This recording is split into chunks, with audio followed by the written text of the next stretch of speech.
My name is Melissa Miller. I'm a senior producer at 2K working on Duke Nukem Forever. I think that Duke has a lot going for it that a lot of the current games, yeah, there's definitely been an evolution in the first-person shooter genre since Duke 3D came out.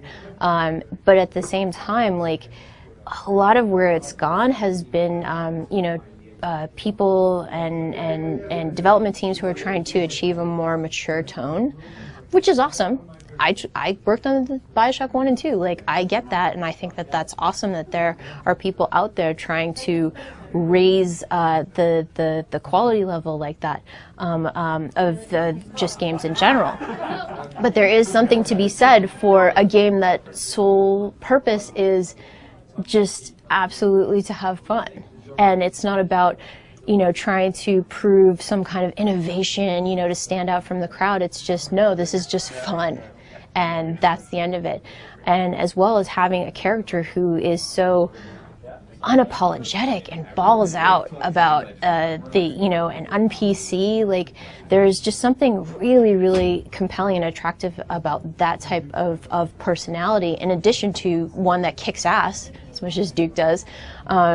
So that, it's just this combination of even though Duke is this character, who in video games years is very old, he feels fresh and new because there's just nothing like that out right now. In addition to the gameplay, which has so much variation. When was the last time you played a first-person shooter that had puzzles?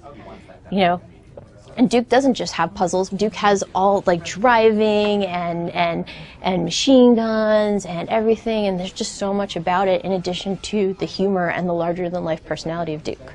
Vegas is the perfect environment for that because this is where big-name people come and just live this life of luxury, and him.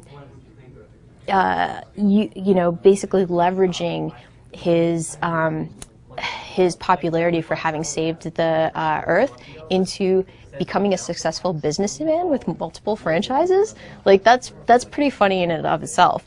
And here's Duke, this he kicks ass, and sent the aliens running and saved the Earth. But yes, he's got Duke Burger. And yes, he's got the Lady Killer Casino. And that type of stuff is cool. And I think Vegas is kind of the perfect environment for that. As well as basically having a casino where there's a museum dedicated to himself, and has got all the gold statues, naked women and everything. Oh, that could only happen in Vegas.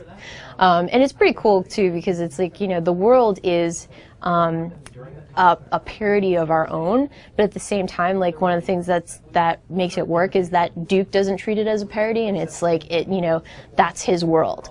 And by playing Duke Nukem Forever, you are, it's Duke's world, and we just play in it. And you're signing up for that. It's pretty fun. I'm from Las Vegas, and I say kill them all. There were a lot of opportunities. There's definitely opportunities for Duke to be driving himself at larger, but the fact that when he shrunk down, that they put him in some kind of toy RC car is just really cool. And it's set up really well too, because when you play it in the demo, you find this controller and you have to control a little RC truck to solve puzzles in order to progress. And then you're like, oh, that's cool. And then a little while later, you're actually getting into a toy RC car and driving it, and you're like, ah. The arsenal of Duke 3D was really, really important to fans. And even playing in the demo today, you can see a lot of old fan favorites. You've got the pistol, you've got the Ripper, the shotgun, personal favorite, and you've got the Devastator. You also have some alien weapons that you can choose, like AT Captain's Laser or the AT Laser and so forth. But there's still a few more that are not in the demo that we think people will be really, really excited about and offer really cool gameplay opportunities. Pipe bombs as well, trip mines. Pipe bombs are awesome. We're really excited about people having a chance to play around with those weapons, and the way that the game is balanced, like you're obviously going to have weapons that you need when you need them, but because you can only carry 2 at a time, it gives you the chance to experience everything versus just like, oh no, I'm going to take the shotgun and I'm going to carry it through to the rest of for the entire game. You can do that.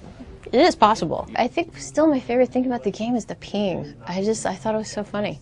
I just peed at every toilet I found when I first started playing. Get this big guy back into action.